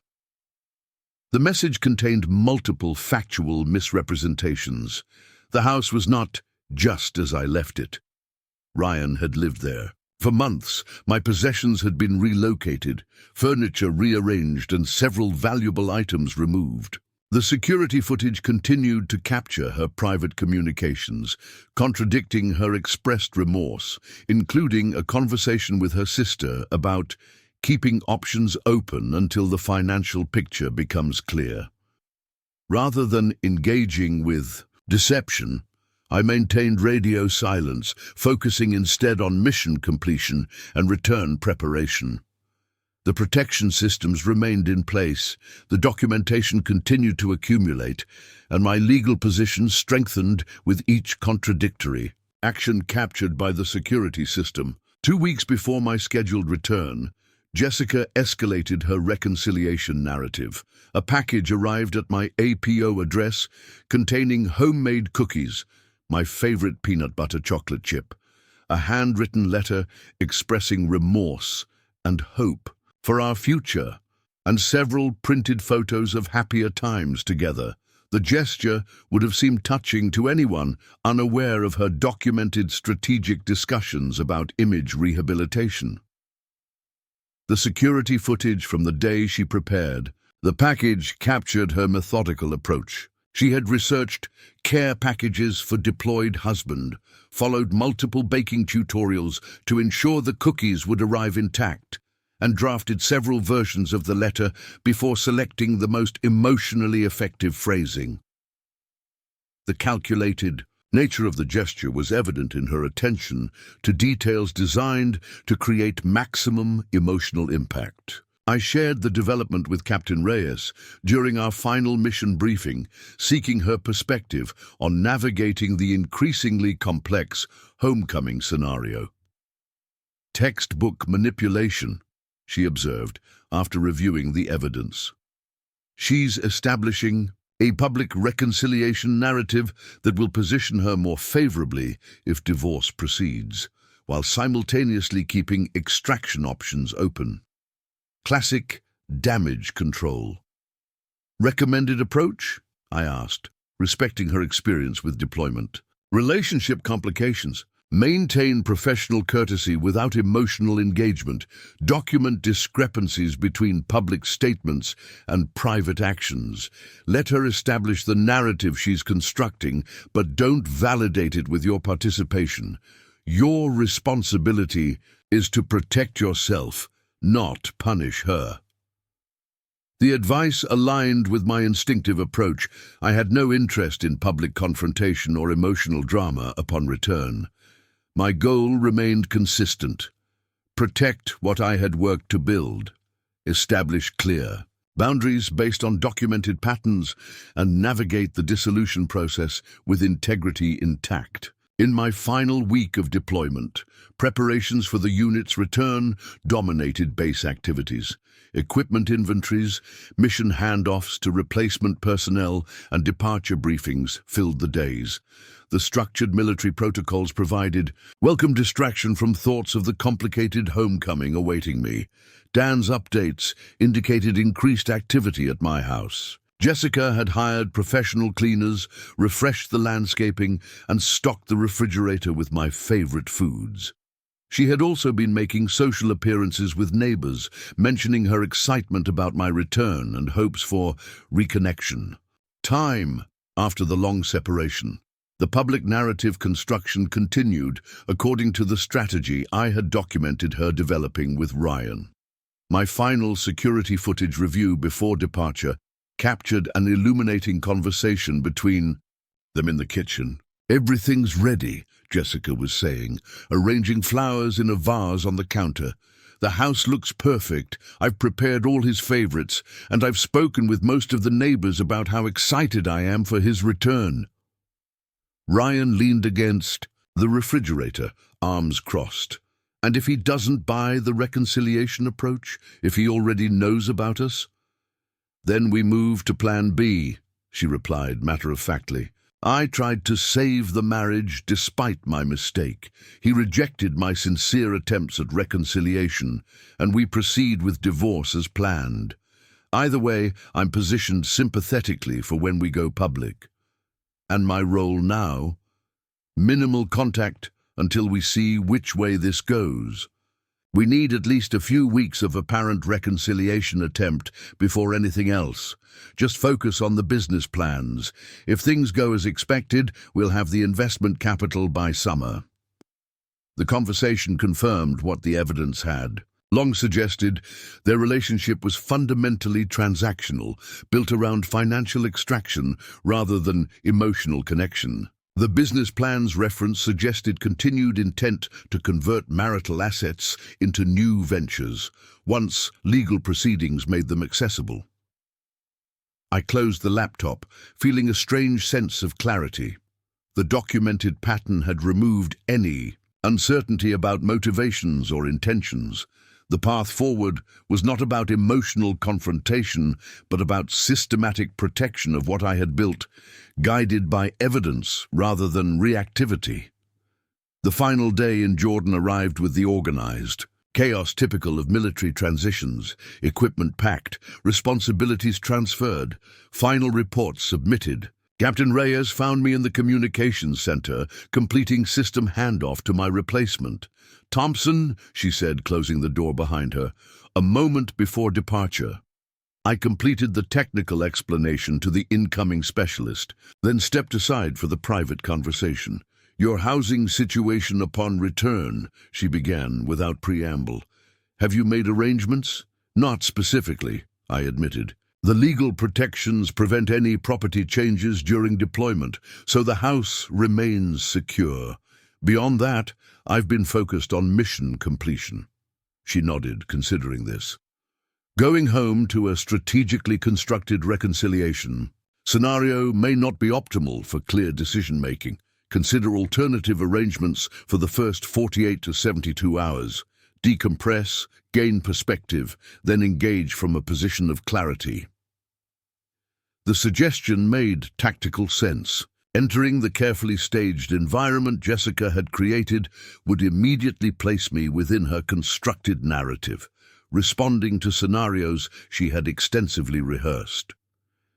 "I appreciate the recommendation," I replied. "I'll make arrangements." One more thing," she added, her expression serious. "You've handled this situation with remarkable restraint and professionalism. Many would have responded with vindictiveness or public confrontation. Whatever happens next, maintain that integrity. It defines you more than any relationship outcome."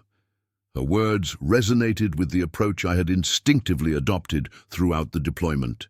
The protective measures, the documentation, the legal consultations, all had been focused on preservation rather than retribution, on maintaining boundaries rather than inflicting harm. The C-17 transport lifted off from Jordan 12 hours later, carrying our unit toward Germany for processing before the final flight to Colorado.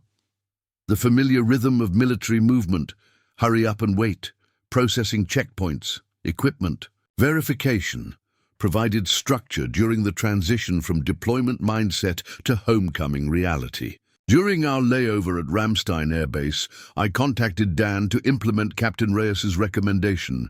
"Need alternative housing for first 72 hours post-return. Options?" His response was immediate. "Guest room available at my place. 15 minutes. From your house. Secure location, no questions asked. Also have update on home situation you'll want to hear in person."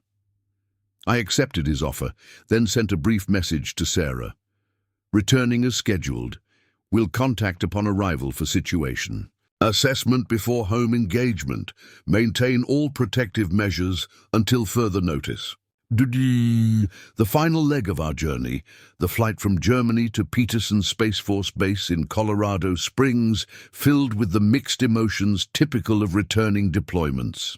Around me, service members alternated between excitement about reuniting with families and anxiety about reintegrating into civilian patterns after months in a structured military environment.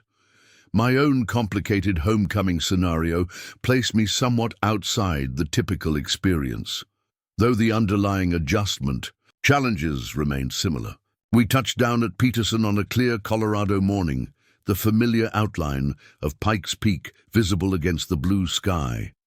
The crisp mountain air felt startlingly different from Jordan's desert heat, a physical reminder of the transition underway. Standard return protocols filled the next hours. Equipment turn-in, medical screenings, deployment awards ceremony, and final unit dismissal. Dan waited at the designated pickup point, his familiar presence a welcome sight after months of digital communication. His firm handshake and simple welcome home, brother, conveyed more than elaborate greetings could have. In his truck, driving toward his apartment complex on the north side of Colorado Springs, he provided the promised update. "Jessica's been busy with the homecoming preparations," he began. "Full cleaning service, landscaping refresh, kitchen stocked with all your favorites based on what she could remember. She's told several neighbors she's planning a welcome home dinner, just the two of you." "And Ryan?" I asked. "Minimal presence this past week, brief visits during daytime hours only. But here's where it gets interesting. 2 days ago, he visited a commercial real estate office in Denver. Yesterday, Jessica made a 4-hour visit to a bank, then a law office, then the same real estate office. They're moving pieces, even while maintaining the reconciliation narrative. The information confirmed the dual-track strategy I had observed developing. Public relationship rehabilitation, coupled with private financial preparations for eventual separation. The approach was calculated to maximize options while minimizing potential criticism or legal vulnerability. "Any neighbor engagement beyond observation?" I asked, knowing Mrs. Jenkins and others had been monitoring the situation. "Only Mrs. Jenkins. She brought you a welcome home casserole." He grinned briefly. "It's in my fridge." She says Jessica has been unusually social lately, hosting a book club that never existed before, inviting neighbors for coffee, talking about your return with nervous excitement, as she put it. The community narrative management aligned with the strategy Jessica had been documenting through her private conversations. Create a public perception of marital reconciliation attempt, position herself sympathetically regardless of outcome, maintain extraction options through parallel financial preparations. Dan's apartment provided the neutral ground Captain Reyes had recommended, space to decompress and assess without immediately engaging with the carefully constructed scenario awaiting at home. The spare room was basic but comfortable, offering privacy and distance from the emotional complexities ahead. "How long you planning to lay low?" Dan asked as he showed me the space. 72 hours, I replied. "Time to consult with Sarah, review the most recent evidence, and determine approach options." He nodded approvingly. "Smart play. Meanwhile, she'll be waiting at the house, wondering why you haven't arrived, unable to contact you directly since your military phone shut down during processing. Disrupts her prepared script." The observation highlighted an unintended tactical advantage. By temporarily disappearing into post-deployment processing rather than proceeding directly home as expected, I had created uncertainty in Jessica's carefully constructed narrative. Her rehearsed scenarios presumed my predictable return to the house, where she could implement her reconciliation performance within a controlled environment. Sarah Martinez arrived that evening, bringing a comprehensive legal briefing and updated documentation file. Her professional demeanor provided welcome structure to the complicated situation. "Current status," she began, organizing documents. "On Dan's dining table, all asset protections remain in place. Property deeds secure within the trust. Investment accounts frozen pending your return authorization. Vehicle assets secured off-site. Documentation file comprehensive and legally obtained. Options moving forward?" I asked, focused on practical next steps rather than emotional considerations. "3 primary pathways," she replied methodically. "First, immediate divorce filing with comprehensive evidence package. Clean break, potentially favorable asset division given documented attempted fraud, but confrontational and public." She paused, gauging my reaction before continuing. "Second, phased approach, beginning with legal separation agreement. Less. Immediate confrontation provides negotiation leverage through controlled information release, potentially smoother transition but extends timeline. And third, temporary engagement with reconciliation narrative while establishing clear legal boundaries. Allows assessment of genuine intentions versus strategic positioning. Maintains control of dissolution timing, but requires sustained interaction with demonstrated deception. Each option offered different advantages and challenges, balancing legal protection against emotional cost, immediate resolution against strategic positioning. The decision would shape not just the financial outcome, but the personal closure process. Recommendation, I asked, respecting her professional judgment. Based on evidence pattern and your expressed priorities, the phased approach offers optimal balance. Begin with direct but non-confrontational return. Establish separate living arrangements while maintaining property rights. Then initiate separation agreement with progressive evidence disclosure as negotiating leverage. The recommendation aligned with my instinctive preference for controlled de-escalation rather than immediate confrontation. My goal remained protection and proper dissolution, not punishment or public exposure. Timeline considerations? I inquired, mentally mapping potential milestones. Initial contact within 72 hours to disrupt current uncertainty without extending it unnecessarily. Separation agreement proposed within 2 weeks. Formal divorce filing timeline dependent on negotiation progress, but targeted for 60 to 90-day horizon, if proceeding without complications. The structured approach provided clarity amidst complicated emotions. The military had trained me to break complex operations into manageable components with clear objectives and execution criteria. Sarah's framework applied similar principles to the dissolution process, creating a tactical roadmap for navigating what could otherwise become an emotionally driven confrontation. Communications management? I asked, considering the inevitable interactions ahead. Minimal direct engagement beyond practical necessities, all substantive communications documented and channeled through legal representation. Public narrative maintained as private matter without specific allegations or accusations.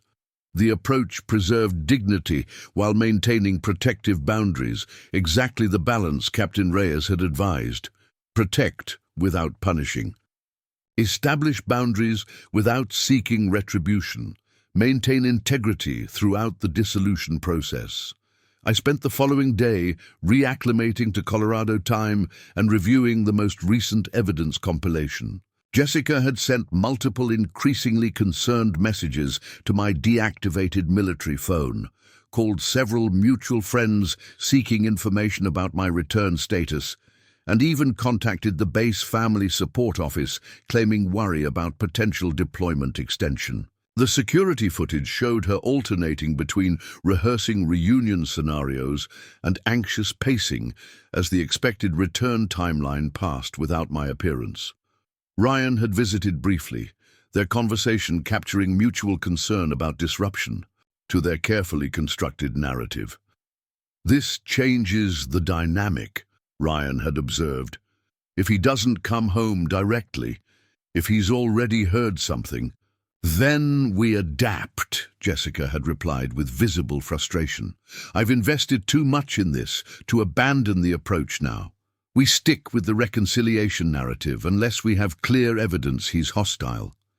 Their contingency planning continued, unaware that each revised strategy was being documented and added to the comprehensive case file. The pattern of calculated positioning rather than genuine emotional response remained consistent throughout, reinforcing the evidence of transaction-based motivation. On my third morning back in Colorado, with mission clarity established and legal framework in place, I decided it was time for initial contact. Following Sarah's recommended approach, I would engage briefly but non-confrontationally, establish clear boundaries without emotional accusations, and maintain control of the interaction timeline rather than responding to Jessica's constructed scenarios. I sent a simple text message. Back in Colorado. Needs space to decompress after deployment. Will come by the house tomorrow at 2 p.m. to discuss situation. Please ensure privacy for our conversation. Her response came immediately. Mike, I've been so worried. The base said you returned, but no one knew where you were. I've been waiting to welcome you home. Why don't you come home now? I've prepared everything for your return. The message aligned perfectly with her practiced reconciliation narrative, attempting to establish both concern and eagerness for reunion. Rather than engaging with the emotional framing, I maintained the factual approach Sarah had recommended. Need 24 hours for post-deployment processing. Will arrive tomorrow at 2 p.m. as stated. Appreciate your understanding of military transition requirements. No further response came, though the security system captured her reaction. Frustration followed by renewed rehearsal of welcome scenarios, preparation of a special meal, and careful selection of an outfit clearly chosen for emotional impact. The calculated nature of each decision was evident in her methodical approach, checking resources on military homecoming recommendations between preparation steps. Dan accompanied me on a supply run that afternoon, helping establish basic necessities for the transition period ahead. His perspective, as both military colleague and local ally, provided valuable context for navigating the reintegration process. You're handling this with remarkable control, he observed, as we loaded groceries into his truck. Most guys I've seen in similar situations either explode in confrontation or crumble under manipulation. You're doing neither. Military training helps, I acknowledged. Tactical assessment overriding emotional reaction.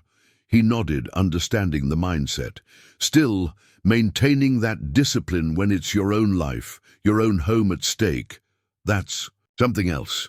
Whatever happens tomorrow, that composure will serve you better than any evidence file. The observation resonated with Captain Reyes' parting advice about integrity defining me more than relationship outcomes.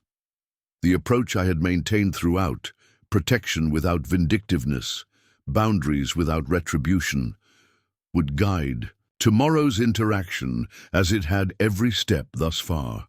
That evening, Sarah called with final recommendations for the initial meeting. Keep it brief, she advised.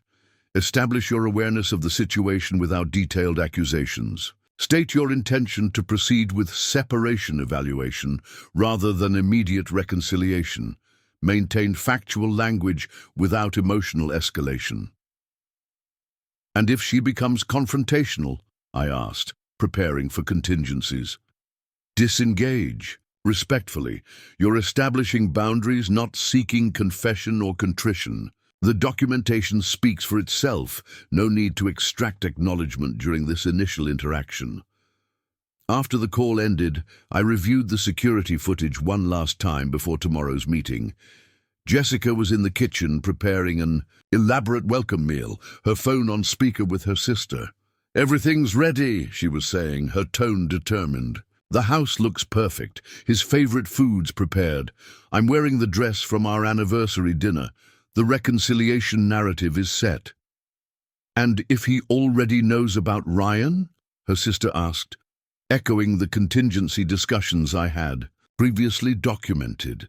Then I acknowledge a mistake made during the loneliness of deployment, express genuine remorse, and focus on our 15-year foundation being stronger than a temporary lapse in judgment. Either way, I maintain the sympathetic position for whatever comes next. The calculated approach confirmed what the evidence had consistently demonstrated. Our reunion was being staged as a performance with strategic objectives rather than genuine emotional reconnection.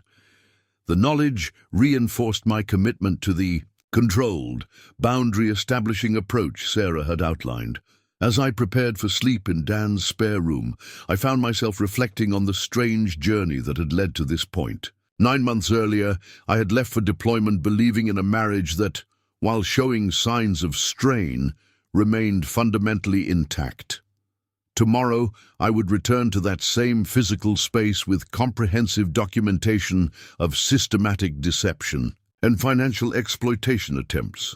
Yet despite the evident betrayal, I felt no desire for revenge or public exposure. My goal remained consistent: protect what I had built, establish clear boundaries based on documented patterns, and navigate the dissolution process with integrity intact.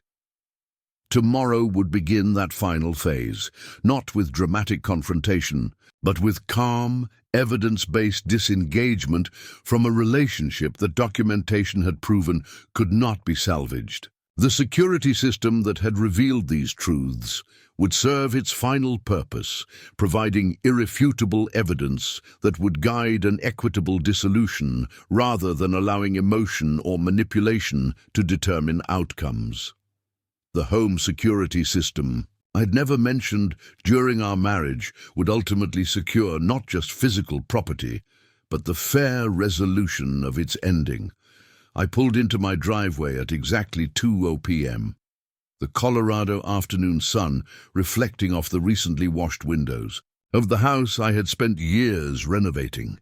Jessica's SUV sat in its usual spot, freshly cleaned.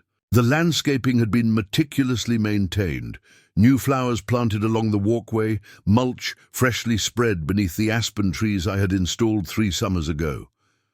The calculated perfection of the scene aligned precisely with what the security footage had documented her preparing, each element positioned for maximum emotional impact, creating an atmosphere of welcome and domestic harmony that contrasted sharply with the reality captured over 9 months of monitoring. I sat in my car for a moment, centering myself before the interaction ahead.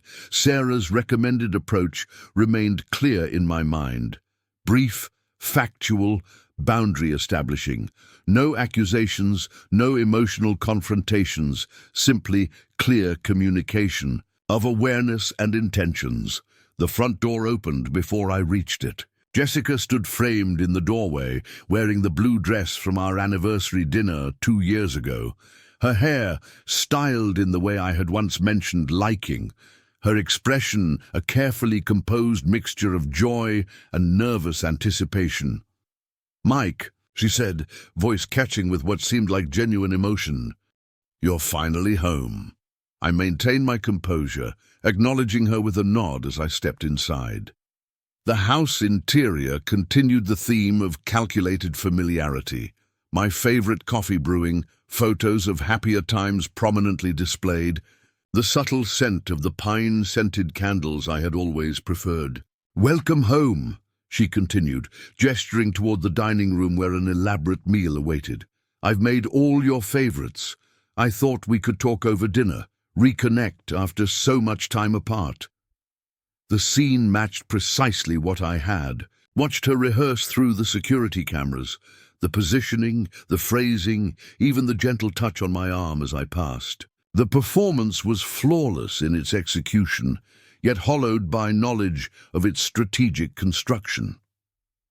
"Jessica," I said calmly, establishing the direct approach Sarah had recommended, "I appreciate the effort, but I think we should talk before anything else."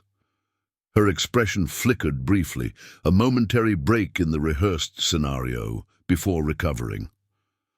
"Of course. Whatever you need. I know we have a lot to discuss."